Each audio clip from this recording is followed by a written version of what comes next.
Hello everyone, it's me Anwesha. চলে আসলাম আরও একটা নতুন ভিডিও নিয়ে।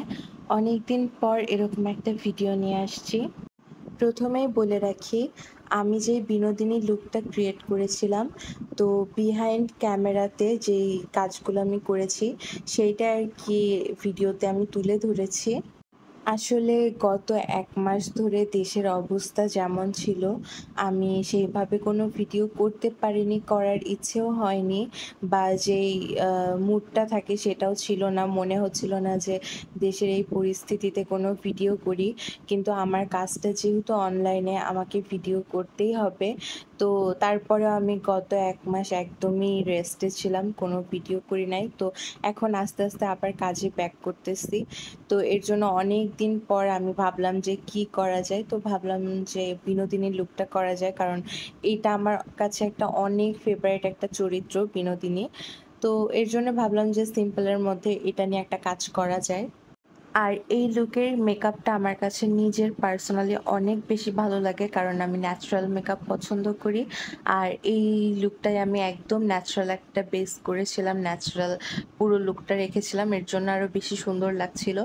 তো আমার কাছে তেমন কিছু ছিল না প্রপস যেগুলো দিয়ে আর কি বিনোদিনীর লুকটাকে ফুটিয়ে তোলা যায়। তাই আমার কাছে যেগুলো ছিল তার মধ্যে আমি চেষ্টা করেছি লুকটাকে আনার। আর আমি আসলে একদম হুট করে প্ল্যান করি, এর জন্য আমি তেমন কিছু আনতে পারি নাই। না হলে আমি চাইলে একটু ভালো প্রদীপ বা অন্য কিছু এনে কাজটা করতে পারতাম। তো বাসায় একটা মোম পড়েছিল, এটা দিয়ে আর কি কাজ চালাইছি। আর এর জন্য ফ্যান অফ ছিল, পুরো সময়টা একদম ঘেমে যাচ্ছিলাম। আর সন্ধ্যার একদম আগ দিয়ে কাজ করছিলাম, কারণ আমি এরকমই একটা লাইট চাচ্ছিলাম যাতে একদম অন্ধকারও না হয়, একদম আলোও না থাকে। এর জন্য কাজটা সন্ধ্যার আগ দিয়ে করেছি। আর এত পরিমাণে গরম ছিল যে আমি কিছুই করতে পারতেছিলাম না। বারবার ঘাম মুছতেছিলাম, বারবার আমি মোমবাতি জ্বালাচ্ছিলাম, ফ্যানও দেওয়া অফ করা পসিবল হচ্ছিল না। দেন এর মধ্যে আবার বেশ কিছু জিনিস আমি চেঞ্জ করতেছিলাম যে এইটা এমন করলে ভালো লাগবে, ওইটা অমন করলে ভালো লাগবে। এর জন্য আরও বেশি আর কি ডিস্টার্ব হচ্ছিল। আর ভিডিওর পেছনে আসলে অনেক খাটনি থাকে, অনেক খাটনি থাকে। যারা আর কি এরকম ভিডিও করে তারা জানে, বিশেষত কোনো থিম নিয়ে কাজ করলে ওইটাতে আরও বেশি খাটনি থাকে। এমনিতে একটা মেকআপ ক্রিয়েট করতে গেলে জাস্ট সামনে ক্যামেরা ধরে মেকআপ করা ওইটা আলাদা বিষয়, বাট কোনো থিম নিয়ে কাজ করতে গেলে অনেক কিছু মাথায় রাখতে হয় যে কোন চরিত্রের উপর কাজ করছি, সেটা ঠিকমতো ফুটায় তুলতে পারতেছি কিনা। আর বেসিক্যালি যেটা হয়ে থাকে, যেই চরিত্রগুলো আমরা মেকআপ আর্টিস্টরা থিম আকারে তুলে ধরি, সেই চরিত্রগুলোর সাথে কিন্তু আপনারা আগে থেকেই পরিচিত হয়ে থাকেন।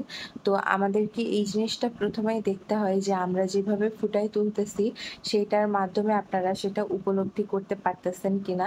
এর জন্য অনেক কিছু ভেবেচিন্তে কাজ করতে হয়, যে একদম নিজের মন মতো করে ফেললাম তাহলেই যে হইল তা কিন্তু না। এর জন্য আমি বিনোদিনী চরিত্রটা করার সময়ও অনেক ভেবেচিন্তে কাজটা করেছি, কারণ এইটা অনেকেরই প্রিয় চরিত্র, প্লাস অনেকেই চরিত্রের সাথে পরিচিত। ইভেন আমি ভেবেছিলাম যে এই জিনিসটা যতটা ছোট করে করা যায় আমি করব। তবে যখন আর কি এই ভিডিওটা করি তখন মনে হচ্ছিল যে ছোট করে আসলে বিনোদিনী চরিত্রটাকে তুলে ধরা সম্ভব না। আমি যেমন আর কি ভিডিওটা করেছি সেভাবেই রাখা উচিত, যাতে মানুষ এটাকে ফিল করতে পারে। ইভেন বিহাইন্ড দ্য ক্যামেরার যে সিনগুলো থাকে সেগুলোও তো অনেকটা কেটে কেটে আমি রাখার চেষ্টা করেছি। তারপরেও যতটুকু না রাখলেই না, ততটুকু দিয়ে ভিডিওটা বানিয়েছি।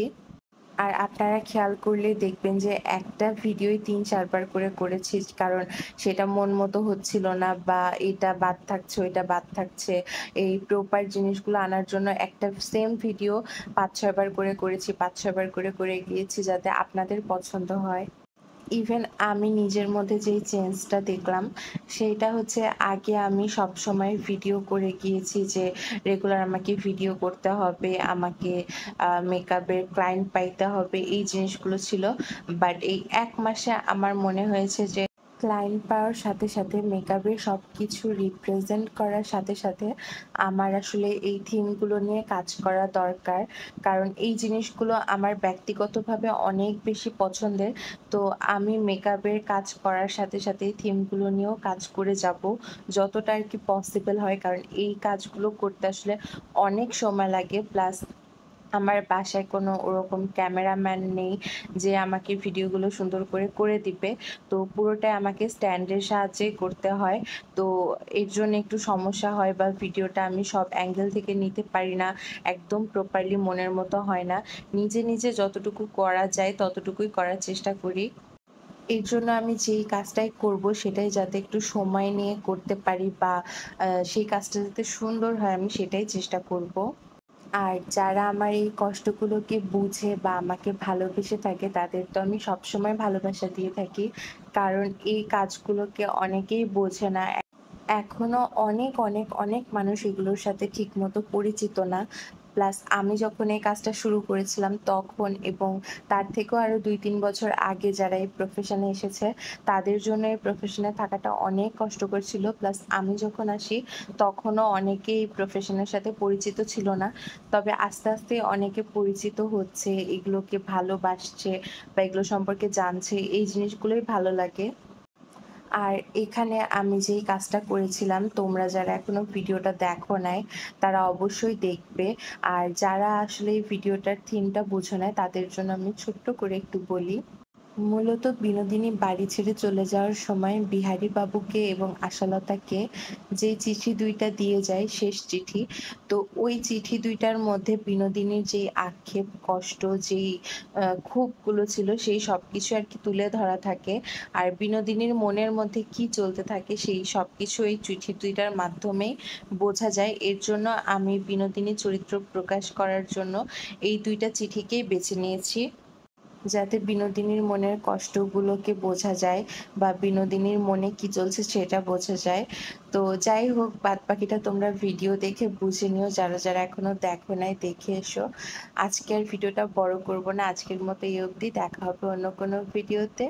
আর হ্যাঁ, ব্রাইডাল, নন ব্রাইডাল, পার্টি মেকআপ বা সব ধরনের মেকআপের বুকিং নেওয়া হচ্ছে। হোম সার্ভিসও দিয়ে থাকি আমি। তো তোমরা যারা, যারা মেকআপের বুকিং করতে চাও তাড়াতাড়ি ইনবক্সে যোগাযোগ করো। আজকের মতো ভিডিওটা এই অবধি। দেখা হবে অন্য কোনো ভিডিওতে। Thanks for watching.